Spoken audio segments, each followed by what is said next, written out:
नमस्कार दोस्तों, स्वागत है आपका SSC learning point by Singh sir. आज हम करेंगे पार्ट नंबर 2। ठीक है, प्रॉफिट एंड लॉस का पार्ट नंबर फर्स्ट हो चुका है, जिसमें हमने 24 तक क्वेश्चन किए थे। ठीक है, उसमें 8 नंबर हमारा डबल था, तो टोटल कुल मिलाकर 25 क्वेश्चन किए थे। आज हम करेंगे 25 से लेके 48 तक, यानी कि इसमें भी 2 क्वेश्चन ऐसे होंगे जो कि आपके डबल होंगे, यानी कि टोटल आपके 50 क्वेश्चन हो जाएंगे। चलो फिर स्टार्ट करते हैं बिना देरी किए हुए। पहला है सवाल, कह रहा है दो वस्तुओं का कुल लागत मूल्य 2000 रुपए है। ठीक है, उनमें से एक को 12% के लाभ पर और दूसरे को 12% की हानि पर बेचा जाता है, तो लेन देन में कुल 1.2% है। जिस वस्तु पर लाभ हुआ उसका लागत मूल्य था। तो देखो, एक तरफ तो प्रॉफिट हुआ 12% का, ठीक है, दूसरी तरफ 12% का हानि हुआ, ओवरऑल 1.2% का लाभ हुआ। तो इनका डिफरेंस करेंगे तो 12 से 2 गया 10, 10.8 आ गया। इनका डिफरेंस करेंगे तो माइनस करेंगे, यानी कि देखो प्लस माइनस माइनस यानी कि डबल हो जाएगा भाई। 12 माइनस का 1.2 करेंगे ना, तो हमारे पास क्या हो जाएगा, प्लस बन जाएगा जाके टोटल, यानी कि 12 एक 13.2 हो जाएगा। ये जीरो से जीरो हटा देंगे, यहाँ से करेंगे 2 छक्के 12 हो गया, 2 छक्के 12 हो गया, इधर करेंगे 2 पंजे 10, 2 चौकू 8 हो गया। तो 6 कम 6, 6 कम 6 हो गया, 6 नहीं में 54 हो गया। जिस वस्तु पर लाभ हुआ उसका लागत मूल्य, भाई टोटल कितना हो गया 20। ये 20 का मान हमको दिया गया था 2000 रुपया, यानी कि क्या गुना हो गया था हमारे पास, 100 गुना हो गया था। अब ये 100 गुना हो गया तो प्रॉफिट वाला तो ये था, इसका भी 100 गुना कर देंगे, यानी कि आंसर क्या आ गया, 1100 रुपए प्रॉफिट वाला रहा होगा। अगला सवाल, सीमा ने मोबाइल खरीदा और उस पर 20% की छूट प्राप्त की। अगर उसे 25% की छूट मिलती तो वो 1000 रुपए और बचा लेती। उसने मोबाइल के लिए कितना भुगतान किया। भाई देखो, 20 और 25 दोनों का डिफरेंस 5% का मान हमको दिया गया था 1000। हमको 100 बराबर निकालना था, यानी अब हमसे पूछा गया कि उसने कितना प्राइस पे किया था एक्चुअल में, यानी कि 20% छूट पे, तो 20,000 पर ये तो भाई पूरा आ गया हमारे पास प्राइस, और 20% की छूट पे खरीदा, यानी कि 80% पे खरीदा। तो जो 2 जीरो चले गए, 8 दूनी 16 हो गया, यानी कि 1 2 3, ये हमारे पास आंसर आ जाएगा। होता क्या एक्चुअल में, हमने जैसे प्राइस 100 माना, अगर 20% की छूट देते 80 में मिला और 25 की छूट 75 में मिला, कितने का अंतर आ गया, 5 का। यही 5 बराबर हमने लिख लिया, 100 बराबर निकाल लिया। अब उस पर 20% की छूट करके हमने पे किया था, यानी कि 16,000 हमने पे किया। अगला सवाल, कराए प्रत्येक 5 रुपए के राजस्व के लिए एक खुदरा विक्रेता 1 रुपए कमाता है। यदि माल की कीमत 4800 रुपए थी तो उसने कितना कमाया। देखो, 5 रुपए पर वो 1 रुपए कमाता था, यानी कि वो, ये बताओ एक्चुअल में चीज कितने की देता था अपने पास से, 4 रुपए की, तभी तो 1 कमाता था। यानी कि रेशियो कितना रहा, 4 और 1 का रहा। अब वो 4800 वाली कीमत की चीज बेच रहा है, तो कितने गुना हो रहा था, 1200 गुना। तो कमाया कितना होगा, 1 गुना 1 का 12 गुना कर देंगे, 1200 रुपया। अगला सवाल, मैं 100 किलो चाय खरीदता हूं और उसे उस लाभ के लिए बेचता हूं जितना मैं 40 किलो के लिए भुगतान करता हूं। मेरा लाभ परसेंटेज क्या है। देखो, अब इसमें देखो 100 किलो उसने खरीदी। अब 100 किलो अगर उसने खरीदी, हमने मान लिया 1 रुपए के हिसाब से, तो क्या रुपए हो गई, 100 रुपए हो गई। अब वो यही है ना, वो प्रॉफिट में बेचता है, कितने, 40 किलो के लिए जो पे करेगा, भाई 40 किलो के लिए कितना पे करेगा, 40 रुपया। यानी कि 40 का प्रॉफिट लेगा किस पर, 100 पर, गुणे में कर देंगे 100, यानी कि कितने परसेंट हो गया, 40% का प्रॉफिट। अगला सवाल, एक वस्तु को इतने रुपए में बेचने पर अनु को उतनी ही हानि होती है जितनी उसे 10% के लाभ पर बेचने पर लाभ होता है। यदि वह इसे इतने रुपए में बेचती तो उसका लाभ परसेंटेज क्या होगा। अब देखो, 10% का लाभ, यानी कि 100 रुपए कॉस्ट प्राइस रहा होगा, 10% का लाभ का मतलब 110 हो गया सेलिंग प्राइस, यानी कि यहाँ पर 10 हो गया, यानी कि लॉस करते तो ये कितने का रहा होगा, 90 का रहा होगा। बात समझ में आई। अब यहाँ पर देखो, इतने में बेचने पर अनु को उतनी ही हानि होती है, यानी कि इसी 90 का मान हमको दिया गया था 1134।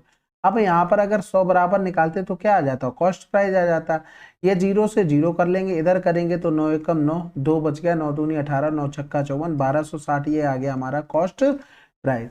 अब इसी को 1354.5 में बेचना है, यानी कि इधर से ये जीरो यहाँ पर कर देंगे। तो ये 5 4 9, 5 3 8, 1 9 से काट लो, 9 एकम 9, 3 बचा, 9 चौक 36, 14 हो गया, 9 एकम 9, 4 बचा, 9 पन्ना 45, जीरो 9 पन्ना 45 हो गया। पाँच तियां 15 जीरो, 5 एकम 5 हो गया, 5 दूनी 10, 5 अट्ठे 40 जीरो हो गया। कितने का प्रॉफिट लिया? 1 का।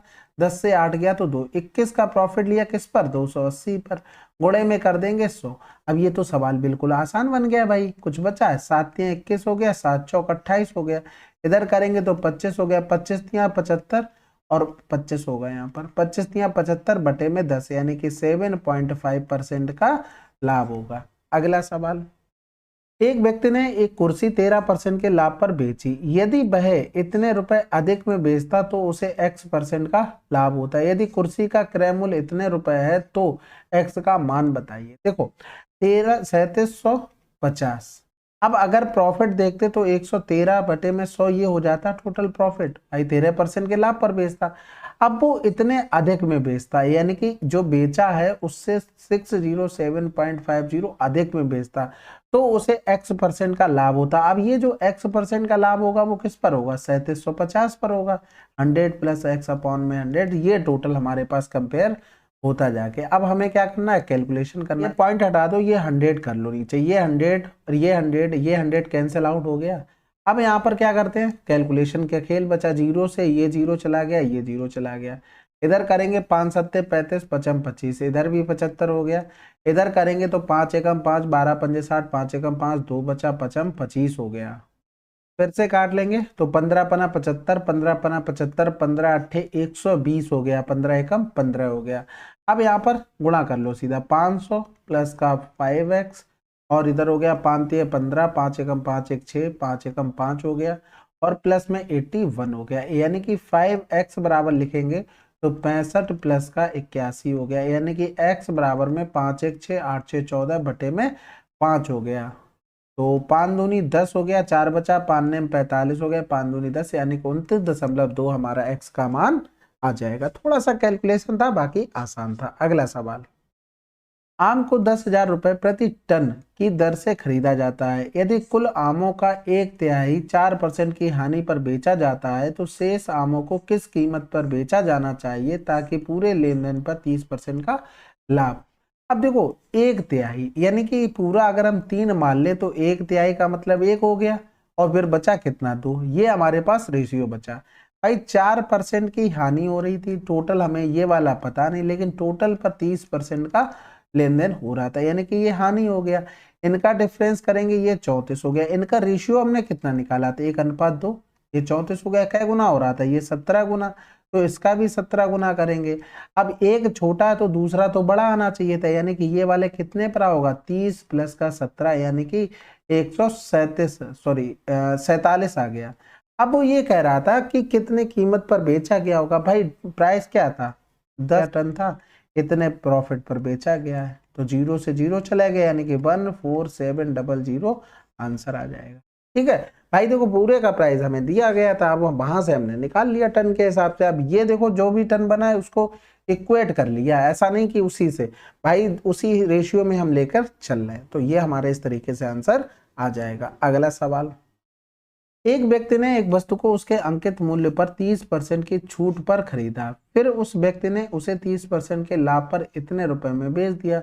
वस्तु का अंकित मूल्य क्या होगा? भाई देखो 100 की चीज थी, अंकित मूल्य पर 30% की छूट यानी कि 70 में खरीदा, फिर उस व्यक्ति ने इसे 30% के लाभ पर बेच दिया, यानी कि 30% के लाभ पर बेचेंगे तो 13 सत्ते 91 रुपए में बेच दिया, यानी कि इसी 91 का मान दिया गया था 427.7। हमें निकालना था अंकित मूल्य यानी कि 100 का मान, तो ये पॉइंट हटाएंगे, इधर जीरो आ गया। अब एक चीज देखो, जीरो तो कहीं जाना नहीं है, एक जीरो तो आना है, तो ये तो हटा दो क्योंकि 2 जीरो तो कहीं से मिलना नहीं। अब एक में किसका गुणा करें कि 7 मिल जाएगा? केवल एक ही ऑप्शन ऐसा है कि 7 का गुणा करेंगे एक में तो 7 मिलेगा, तो आंसर आ गया हमारे पास 470। लेकिन ये कर तभी पाओगे जब कॉन्फिडेंस होगा, आपने इस तरीके से सवाल घर पे लगाए होंगे, नहीं तो फिर डाउट रहता है कि पता नहीं गलत ना हो जाए, गुणा कर ले, ये कर ले, वो कर ले, लेकिन ये प्रैक्टिस ऐसे करना है। अगला सवाल, अब इसको देखो, कह रहा है एक व्यक्ति 5 मेज और 9 कुर्सियां इतने रुपए में खरीदता है। वह मेजों को 10% के लाभ पर और कुर्सियों को 20% के लाभ पर बेचता है। यदि सभी मेज और कुर्सियों को बेचने पर उसको कुल लाभ इतना है तो 3 कुर्सियों का लागत मूल्य। भाई मेज को x मान लो, कुर्सियों को y मान लो। अब देखो x अगर मान ली तो 5 मेजों का, ये तो x कॉस्ट प्राइस हो गया एक कुर्सी का, 5 गुणा कर देंगे तो पांचों का कॉस्ट प्राइस, 10% का लाभ लेंगे तो 10% हमने यहाँ से लिख लिया, प्रॉफिट पता लग गया। कुर्सियों को हमने 22 माना है तो कितनी 9 कुर्सियां थी, ये कॉस्ट प्राइस हो गया, 20% का लाभ हो गया। अब ये टोटल प्रॉफिट हमारे हिसाब से ये आया, क्वेश्चन में ये दिया गया था, यानी कि ये 0 से 0 चला गया, ये 0 से 0 चला गया, यानी कि लिख सकते हैं 5x प्लस का 18 भाई बराबर में हो गया 2080 और एक और 0 आ जाएगा जो अपॉन में बचा था। और फर्स्ट लाइन में 5x प्लस का 9y बराबर में क्या दिया था 15400। ठीक है, इसको सॉल्व कर लेंगे, माइनस माइनस माइनस ये कैंसिल आउट हो गया, 9 y बराबर में 8 से 4 गया 4 हो गया, 10 से 5 गया तो 5 हो गया, डबल 0, यानी कि y बराबर कितना आ गया 600 आ गया। अब वो 3 कुर्सियों का हमसे पूछ रहा था, कॉस्ट प्राइस 22 माना था तो 3 का दोनों तरफ गुणा कर देंगे, यानी कि आंसर क्या आ गया 1800 आ जाएगा। अगला सवाल, ए एक वस्तु को बी को 20% की हानि पर बेचता है, बी इसे सी को इतने % के लाभ पर बेचता है और सी इसे डी को 8% की हानि पर बेचता है। यदि डी इसे इतने रुपए में खरीदता है तो ए और सी को हुई हानि के बीच कितना अंतर है। अब यहाँ पर ए, बी और ये सी और ये डी हो गया। इसने क्या किया 20% की हानि पर यानी कि 80 में बेचा, 12.5% यानी कि देखो 12.5% को हम क्या लिख सकते हैं 1/8, यानी कि चीज रहे बढ़ाकर बेचा, यानी कि 9/8 में बेचा होगा, यानी कि 80 का 9/8 करेंगे तो कितना आ गया 90 आ गया। अब इसको क्या किया गया 8% की हानि पर बेचा गया, यानी कि हम टोटल निकाल लेंगे 92% इसका, तो यानी कि 0 से 0 चला गया, 9 दूनी 18 हो गया, 9 ने 81 एक 82 हो गया। यानी कि यहाँ पर अगर हम लॉस देखते तो कितना हो रहा था 10 से 8 गया तो 2 हो गया, यानी कि 7.2 हो जाता। यहाँ पर देखते तो 20 हो रहा है, यानी कि यहाँ पर टोटल देखते 20 से 8 गया तो 12.8 का यहाँ पर आ रहा है। लेकिन हमें मान किसका दिया गया था डी का मान दिया गया था, यानी कि 82.8 का मान कितना दिया गया था 248.4, हमें 12.8 का मान निकालना था। तो पॉइंट से पॉइंट हटाए, ये पूरा पूरा 3 बार कट गया, 3 अट्ठे 24 हो गया, 12 तियां 36 और 2 38, यानी कि 38.4 आंसर आ जाएगा। अगला सवाल, एक आदमी ने 2 उपहार 30 रुपए प्रत्येक पर बेचे, एक उपहार पर उसे 18% का लाभ हुआ और दूसरे पर 18% की हानि हुई, उसका लाभ और हानि बताना है। अब एक चीज देखो भाई, टोटल अगर हम देखते 18 का प्रॉफिट हुआ 18 का लॉस हुआ, गुणे में प्लस माइनस माइनस 18 गुणे में 18/100 हो गया। तो आपको ये फार्मूला भी पता होगा, जब भी क्या और प्रॉफिट और लॉस दोनों जगह सेम हो तो क्या करते R² / 100 और लॉस हमारा आ जाता है, क्योंकि ये तो कैंसिल आउट हो जाना, यही तो बचना 18 18 324, यानी कि अगर 100 की चीज रही होती तो 3.24 अगर हम करते तो 100 से पूरा 4 गया 96.76 आ जाता, इतने % की चीज रही होगी। समझ में आई बात। लेकिन एक्चुअल में कितनी थी, 2 वस्तुएं थी तो 30 गुणे में 2 यानी कि 60 रहा होगा। यानी कि अगर हम यहाँ से देखते हैं तो ये जो 60 मान है वो किसका 96.76, हमें निकालना था कुल लाभ और हानि, वो भी रुपए में, यानी कि 3.24 का हमें मान निकालना था। अब ये पूरी हमें कैलकुलेशन करनी थी, या तो पॉइंट से पॉइंट यहाँ पर हटा लो, या तो गुणा कर लो, या तो कुछ थोड़ा बहुत काटना हो तो काट लो। पहले गुणा कर लेते हैं, 0 हो गया 6 चौक 24 हो गया, और 0 हो गया 6 चौक 24, 6 दूनी 12 और 2 14 हो गया, 6 तियां 18 और 1 19 हो गया। ये 9676 से भाग करना है। सबसे पहली बात तो यहाँ पर एक चीज आपको समझ में आ गई कि हमारे पास क्या आ रहा है लॉस आ रहा है, यानी कि गेन वाले तो हमारे चले गए भाई। ये जब माइनस का आया है इसका मतलब लॉस आ रहा है, प्लस का आता तो क्या होता प्रॉफिट हो रहा होता। तो हमें इसी पर काम करना था दोस्तों। सबसे पहले 2 बार जाएगा, यानी कि 2 छक्के 12 हो गया, 2 सत्ते 14, 1 15 हो गया, और 2 छक्के 12 और 1 13 हो गया, 2 में 18 और 1 19 हो गया, 10 से 2 हो गया 8 हो गया, यहाँ 3 बचा, 13 से 5 गया 8 हो गया, यानी कि 88 आ गया। अब भाग तो जाएगा नहीं, अब पॉइंट लगाओगे 0 बढ़ाते चले जाओगे, यानी कि अब ये ऑप्शन देखोगे तो तुरंत तो 5 नहीं आने वाला है, क्योंकि आप एक चीज बताओ, पॉइंट लगाओगे 880 हो जाएगा तब भी भाग नहीं जाएगा, फिर 0 बढ़ाना पड़ेगा।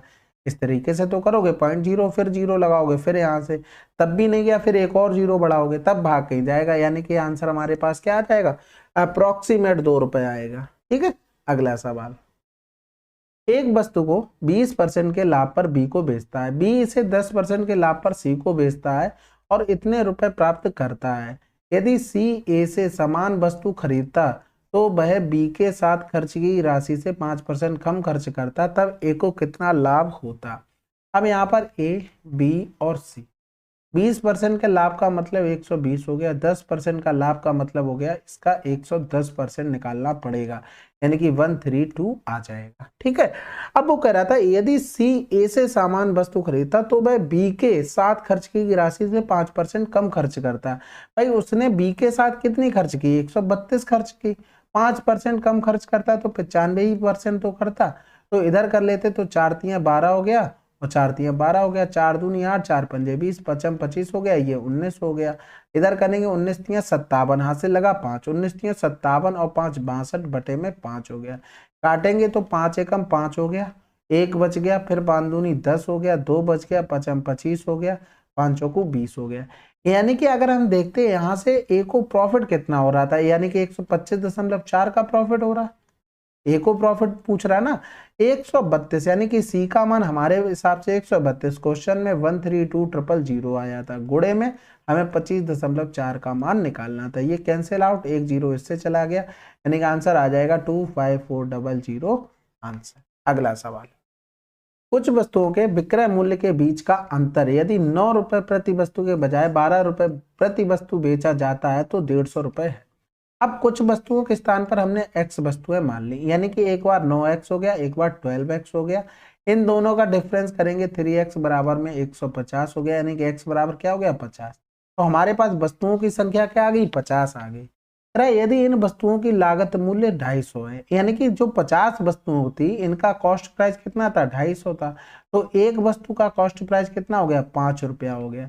21 वस्तुओं के बिक्री मूल्य ज्ञात करें यदि अर्जित लाभ 20% है, तो 21 वस्तुओं का अगर कॉस्ट प्राइस लिखें तो ये हो गया, 20% का लाभ चाहिए तो 120 बटे में 100, यानी कि 0 से 0, 12 पंजे 60 करेंगे तो ये 0 भी चला गया, 21 छक्का 126 आंसर हमारे पास आ जाएगा। अगला सवाल, एक दुकानदार एक वस्तु जिसकी लागत 500 रुपए है खरीदते समय लागत मूल्य का 12% कर के रूप में भुगतान करता है, वह अंकित मूल्य पर 16% की छूट देकर 20% का लाभ अर्जित करना चाहता है, तो वास्तविक मूल्य होना चाहिए।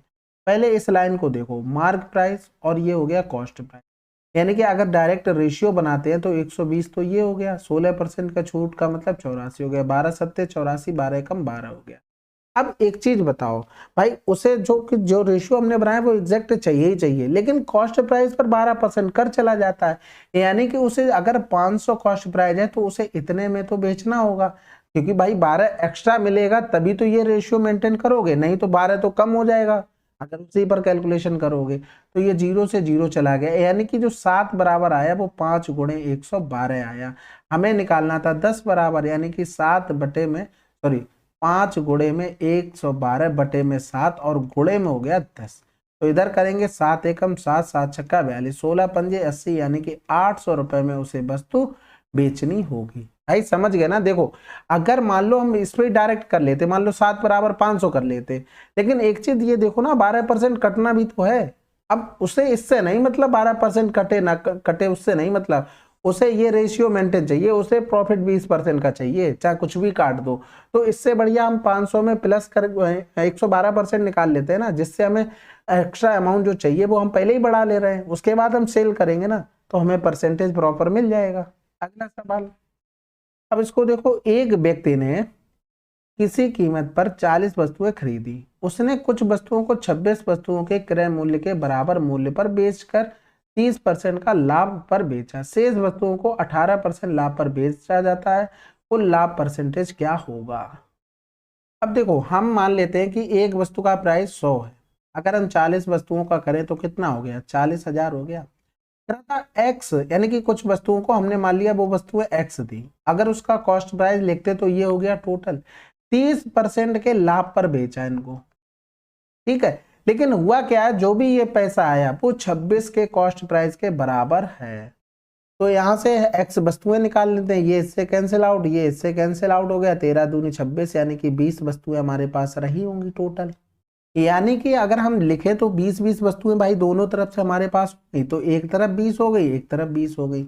इसका कॉस्ट प्राइस हमारे पास 100 था, अब 100 था तो 30% के लाभ पर, यानी कि इतना लाभ पर हमने बेचा, 3 दूनी 6 हो गया, तो यहाँ पर 3 दूनी 6 करेंगे यानी कि 600 का प्रॉफिट यहाँ से हो गया। अब शेष वस्तुओं को अगर इनका कॉस्ट प्राइस ये 18% के लाभ पर इसको बेच दिया यानी कि 360 का यहाँ से हो गया। टोटल कितने ले लिया, 960 का प्रॉफिट ले लिया। किस पर ले लिया, 4000 पर, क्योंकि 4000 टोटल कॉस्ट प्राइस था। कैंसिल आउट ये इससे, ये 4 दूनी 8, 4 चौको 16, 24% आंसर। अगला सवाल, एक वस्तु को इतने रुपए में बेचने पर लाभ 108 रुपए में बेचने पर हुई हानि की राशि से 20% अधिक है। यदि वस्तु इतने रुपए में बेची जाती है तो लाभ और हानि बताना है। देखो सिंपल सी बात है, इतने रुपए में बेचने पर लाभ और 108 में बेचने पर हानि, यानी कि यहाँ पर कहीं कॉस्ट प्राइस रहा होगा और इधर ये रहा होगा।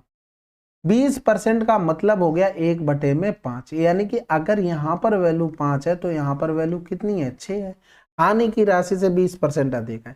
अब देखो इस सवाल को करने के लिए हमेशा एक चीज याद रखो, इन दोनों का 6 5 11, 11 बराबर में हम लिखेंगे 6 का मल्टीप्लाई इसमें, 6 48, 6 कम 6 हो गया, और प्लस में 5 का मल्टीप्लाई इसमें, 5 चौको 20, 5 15, 15 और 2 17 हो गया, और 12 पंजे 60 और 1 61 हो गया। यानी कि 11 बराबर करेंगे 8 7 15, हासिल लगा 1, 5 हो गया, 1 6 हो गया, और 6 6 12 हो गया। यानी कि अगर हम 1 बराबर लिखेंगे तो 11 एकम 11 हो गया, 1 बच गया, 11 एकम 11, 11 पन्ने 55, ये आ गया हमारा कॉस्ट प्राइस डायरेक्ट। अब ये देखो बेसिक से बनाओगे तब भी यही आएगा, बस अपने आप को क्या करना है, स्टेप्स कटिंग करनी है कि कितनी जल्दी आंसर आ जाए। अभी मैं बताता हूँ कैसे। देखो 115 की चीज अब वो करा 120.75 में बेचना है, यानी कि ये पॉइंट हटाएंगे, 2 जीरो इधर बढ़ा लेते, तो 25 चौको 100, 25 छक्का 150, जीरो हो गया। इधर करेंगे 25 चौको 100, 20 बचा, 25 अट्ठे 200, 25 दिया 75 हो गया। यानी कि 3 8 से 6 गया, 2 23 का प्रॉफिट लिया किससे, 460 से, गुणे में 100, तो 23 दूनी 40 हो गया, 20 पंजे 100, यानी कि 5% का क्या होगा, गेन होगा। तो ये चीज याद रखना।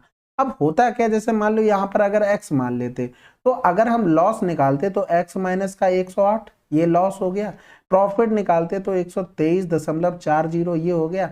अब वो हानि का 20% अधिक है, यानी कि 20% अधिक मतलब 6/5 हो गया। अब ये देखो जो मैंने किया वही सेम चीज करनी पड़ेगी इसमें भी, बस वो लिखने का तरीका अलग हो गया, इधर लिखने का तरीका अलग हो गया। अब इस चीज को जितना शॉर्ट कर लोगे उतनी जल्दी आंसर आ जाएगा। ठीक है, अगला सवाल, सची कुल लेन देन में बिना किसी हानि और बिना लाभ के दो वस्तुएं 5000 रुपए में बेचता है। यदि एक वस्तु को इतनी % हानि पर बेचता है तो दूसरी वस्तु को लाभ पर बेचा जाता है। 16 से 2/3% का मतलब होता है 1/6। भाई रेशियो हमने बना लिया परसेंटेज से, यानी कि 6 की चीज वो कितने में बेचता है, 5 में, हानि हो गई। लेकिन दूसरे में एक चीज देखो, कॉस्ट प्राइस तो सेम रहेगा, कॉस्ट प्राइस तो सेम रहेगा, लेकिन हानि जो पहले में हो रही थी वो हमें प्रॉफिट में बदलना पड़ेगा, यानी कि 4 की चीज 5 में बेचनी पड़ेगी। दोनों कंडीशन में सेलिंग प्राइस बराबर हो गया, तो यहाँ पर कितना प्रॉफिट हुआ, 1 का बटे में 4 गुणे में 100, यानी कि आंसर क्या आ गया, 25%। बात खत्म। अगला सवाल, यहाँ पर देखो ये लाइन बोल दी थी ना, बिना किसी हानि बिना किसी लाभ के। यहाँ पर देखो 1 का लॉस हो रहा था, यहाँ पर 1 का प्रॉफिट हो रहा था, यानी कि ना लॉस हो रहा ना प्रॉफिट हो रहा, बस बात खत्म। ठीक है, 38 गेंदों को इतने में बेचने पर 6 गेंदों के क्रय मूल्य के बराबर हानि होती है। तो गेंद का क्रय मूल्य क्या होगा, देखो 38 गेंदों का जो सेलिंग प्राइस था, 6 गेंदों के क्रय मूल्य के बराबर हानि हो गई, यानी कि 6 गेंदों का अगर हम इसमें कॉस्ट प्राइस और ऐड कर देते तो हमें 38 गेंदों का कॉस्ट प्राइस मिल जाता, क्योंकि 38 को बेचने पर 6 गेंदों के कॉस्ट प्राइस की लॉस हो रहा था, वो हमने जोड़ दिया तो हमें 38 का कॉस्ट प्राइस मिल गया। यानी कि 38 का एसपी बराबर में 32 का सीपी हो गया, यानी कि एसपी अपॉन में सीपी लिखेंगे तो इधर 16 हो गया, इधर 19 हो गया। एक वस्तु का ये आ चुका है। तो एक वस्तु का सेलिंग प्राइस दिया कितना था, 2240 बटे में 38 ये दिया, तो 19 दूनी 38 हो गया, 19 एकम 19 हो गया। कटना तो है नहीं, तो ऐसा करो उसको छोड़ देते हैं, काटते नहीं है। मैं सोच रहा था कट जाएगा लेकिन छोड़ दो। एक वस्तु का ये हमें सेलिंग प्राइस पता लग गया, हमें एक वस्तु का कॉस्ट प्राइस चाहिए था, यानी कि ये 16 का मान कितना हो गया, 2240 बटे में 38। हमें 19 का मान निकालना था, यानी कि 2240 बटे में 38 गुणे में 16 हो गया, गुणे में 19 हो गया, तो 19 दूनी 38 हो गया। इधर करेंगे 2 एकम 2, 2 एकम 2, 2 दूनी 4 हो गया, 16 सत्ते 112, यानी कि 70 रुपए कॉस्ट प्राइस रहा होगा। अगला सवाल, एक दुकानदार ने दो वस्तुएं इतने में प्रत्येक बेची, एक पर उसे 19% का लाभ हुआ, दूसरी पर उसे 11% का नुकसान हुआ, उसका कुल लाभ या हानि परसेंटेज बताना। भाई देखो दोनों कंडीशन में हमें सेलिंग प्राइस बराबर दिया है, तो 100 की चीज 119 में बेची। दूसरी कंडीशन में 11 का नुकसान हुआ, यानी कि 100 की चीज हमने कितने का, 11 का नुकसान मतलब 89, लेकिन सेलिंग प्राइस तो बराबर होना चाहिए, तो 89 का गुणा इसमें 119 का गुणा। हमसे ये पूछा गया कुल लाभ और हानि बताना है। यहाँ पर देखते तो 19 का प्रॉफिट हो रहा था, 19 गुणे में 89 हो गया। यहाँ पर 11 का लॉस हो रहा था, यानी 11 गुणे में 119 हो गया। यानी कि अब इनको गुणा करके हमें देखना पड़ेगा कि प्रॉफिट हो रहा है कि लॉस हो रहा है। इसको गुणा करेंगे तो 19 ने में 171 हासिल लगा 17 हो गया, 19 अट्ठे 152, 152 में अगर 10 जोड़ेंगे तो 162 और 7 जोड़ दिया तो 169 हो गया। अब इसको गुणा करेंगे तो 11 ने में 99 हो गया, 11 11 में 121 में 9 जोड़ देंगे तो 130, ये यहाँ पर आ जाएगा। अब यहाँ पर प्रॉफिट वाला बड़ा आ गया, लॉस वाला छोटा, यानी कि ये दोनों तो ऑप्शन चले गए क्योंकि प्रॉफिट ही होगा। 11 से 9 गया तो 2, इधर 8 हो गया, 6 से 3 गया 3 हो गया, यानी कि 382 का हुआ। लेकिन अब 382 का ये तो प्रॉफिट हुआ, लेकिन टोटल कॉस्ट प्राइस कितना रहा होगा वो भी निकालना पड़ेगा। यानी कि इसमें भी 89 का गुणा करो, इसमें 119 का गुणा करो। दोनों को अगर हम जोड़ते तो 100 कॉमन ले लिया, 9 9 18 के 8 हासिल लगा 1 9 1 10 की 0, यानी कि 208, यानी कि 100 इंटू में 2 0 में 8 इंटू में क्या हो गया 100 हो गया, ये कैंसिल आउट हो गया। अब देखो देखते ही समझ में आएगा, 382 में 208 से भाग करेंगे तो एक बार जाएगा ना कि 5 बार, तो आंसर क्या हो गया हमारा 4th। अगला सवाल, एक दुकानदार अपने माल पर क्रय मूल्य से 30% अधिक अंकित करता है और अंकित मूल्य पर 10% की छूट देता है। 6.5% अधिक लाभ अर्जित करने के लिए उसे अंकित मूल्य पर कितने परसेंट की छूट देनी चाहिए। अब देखो क्या कह रहा था, क्रय मूल्य से 30% अधिक अंकित करता है और 10% की छूट देता है। भाई इस पर अगर हम 10% की छूट देंगे तो 13 ने में 117, यानी कि ये चीज कितने की रहेगी 117 की। अब ये 17% प्रॉफिट हुआ, लेकिन उसे 6.5 अधिक चाहिए, यानी कि 23.5 प्रॉफिट चाहिए। यानी कि अब नया सवाल ये बनेगा, 100 से चीज 130 बढ़ी, लेकिन वो कितना प्रॉफिट चाहता था 123.5, तो कितनी छूट देनी होगी। 10 से 5 गया तो 5 हो गया, 9 से 3 गया तो 6 हो गया, यानी कि 6.5 का किससे 130 से छूट देनी पड़ेगी। भाई इसी से तो कम होगा 6.5, तो 0 से 0 चला गया, 13 पंजे 65, यानी कि 5% की छूट देनी होगी। अगला सवाल, एक वस्तु को इतने में बेचने पर उसे 216 में बेचने पर हुई हानि की राशि से 20% अधिक लाभ होता है। यदि वस्तु को इतने में बेची जाती तो लाभ और हानि। देखो इस टाइप का सवाल अभी हम कर चुके हैं। 216 में बेचने पर हुई हानि, यहाँ पर कहीं कॉस्ट प्राइस रहा होगा, 246.8 हो गया, 20% अधिक है, यानी कि ये 5 हानि है तो ये 6 रही होगी। 20% का मतलब क्या हो गया 1/5, यानी कि एक चीज 5 रही होगी तो अधिक करेंगे तो 1 बढ़ जाएगा, यानी कि 6 हो गया। अब आपको पता है इसका करेंगे तो 6 5 11, 11 बराबर में 6 का गुणा इसमें करेंगे, 6 36 हो गया, 6 कम 6 3 9 हो गया, 6 दूनी 12 हो गया, 5 का इसमें करेंगे 5 अट्ठे 40, 5 छक्के 30 और 4 34 हो गया, 5 चौको 20, 20 और 3 23 हो गया, 5 दूनी 10 और 10 और 2 12 हो गया, यानी कि 6 4 10 की 0 हासिल लगा 1 हो गया, 10 3 13 हो गया, हासिल लगा 1 हो गया, 3 2 5 हो गया और 1 हो गया, यानी कि 2 हो गया। 11 बराबर इतना आ गया। अब यहाँ पर 1 बराबर निकाल लेंगे, 11 दूनी 22, 11 3 33, यानी कि ये हमारा कॉस्ट प्राइस निकल आया। तो 230 की चीज हम 220.75 में बेच रहे हैं, यानी कि प्रॉफिट वाले तो दोनों चले गए, यानी कि लॉस वाला आएगा, तो 0 यहाँ पर 2 बढ़ा दो। ठीक है, अब या डायरेक्ट कर लो या तो भाग करके कर लो, तो सबसे पहले भाग ही कर लो। 25 ने में 225 हो गया, 5 बचा, 25 दूनी 50 हो गया, 25 अट्ठे 200 हो गया, 20 बचा, 25 अट्ठे 200 हो गया, 25 तियां 75 हो गया। अब यहाँ पर देखेंगे तो 10 से 3 गया तो 7 हो गया और 11 से 8 गया तो 3 हो गया, बटे में 920 इंटू में 100 आ गया। अब यहाँ पर 0 से 0 तो चला गया, लेकिन यहाँ पर देखो पूरा पूरा भाग नहीं जा रहा है, तो हमें यहाँ पर ऑब्जर्वेशन करना पड़ेगा। ऑप्शन में देखो 4 लिखा 5 लिखा, 5 करेंगे तो 5 ने 45, 370 से बड़ा आ गया, आंसर क्या आ गया 4। नहीं बस थोड़ा सा गुणा कर लो, 4 दूनी 8 हो गया, 4 ने 36 हो गया, देखो छोटा आ गया बस।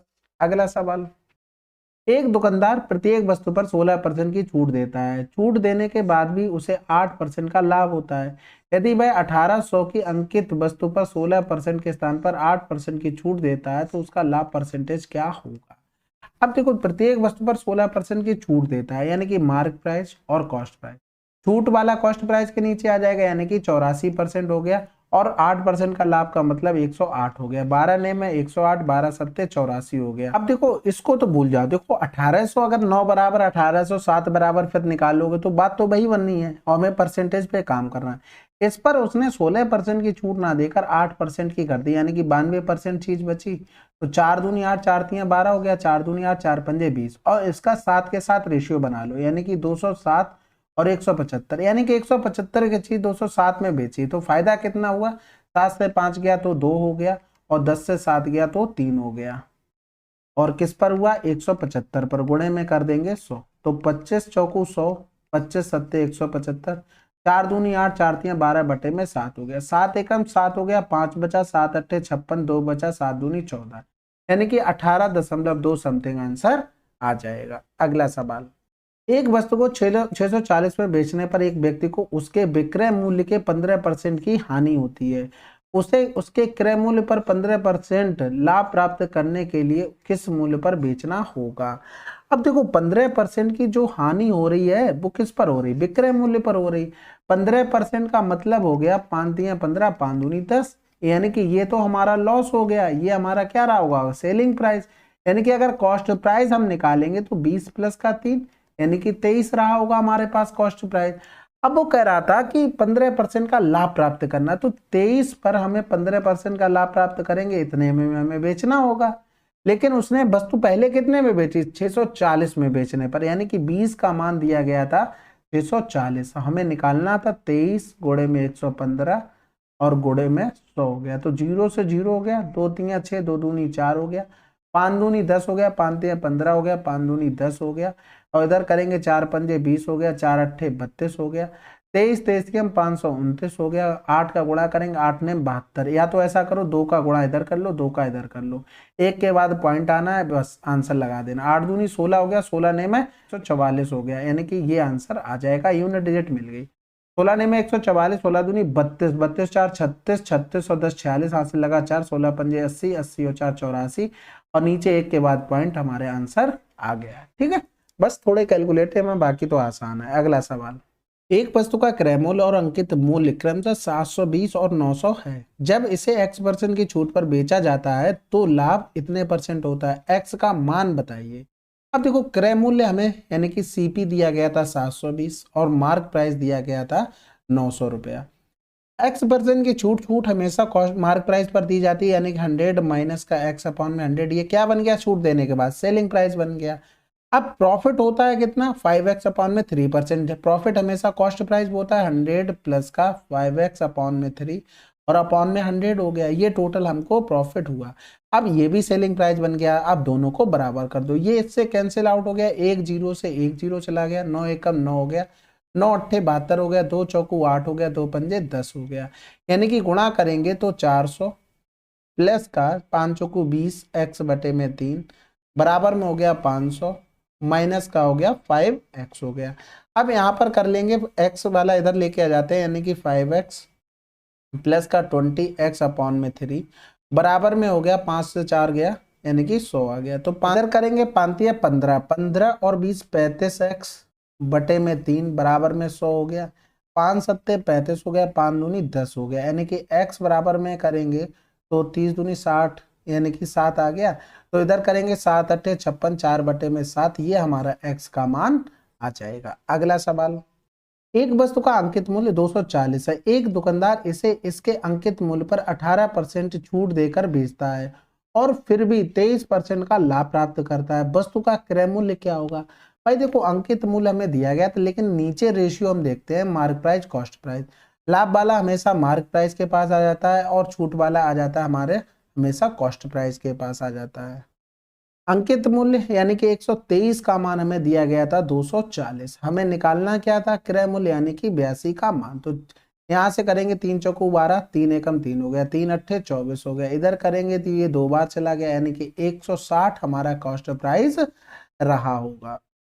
चलिए फिर टोटल हमारे 48, यानी कि एक्चुअल में तो देखें तो हमारे ज्यादा क्वेश्चन हो चुके हैं, यानी कि 50 क्वेश्चन हो चुके हैं, लेकिन अगर नंबरिंग से देखें तो 48 क्वेश्चन हुए, क्योंकि कुछ कुछ क्वेश्चन डबल थे, यानी कि नंबरिंग सेम थी और क्वेश्चन अलग अलग थे। तो इस हिसाब से हमारे टोटल 50 क्वेश्चन हो चुके हैं। इनको आराम से देखिएगा और प्रैक्टिस कीजिएगा। जो भी अच्छे क्वेश्चन है उन्हें साथ साथ मार्क करते चलिएगा, जिससे बाद में रिवीजन करने में आसानी रहे। ठीक है, बाकी कमेंट करके बताइएगा आपको कैसी लग रही है ये सीरीज। बाकी मिलते हैं अगले वीडियो में, तब तक के लिए जय हिंद जय भारत।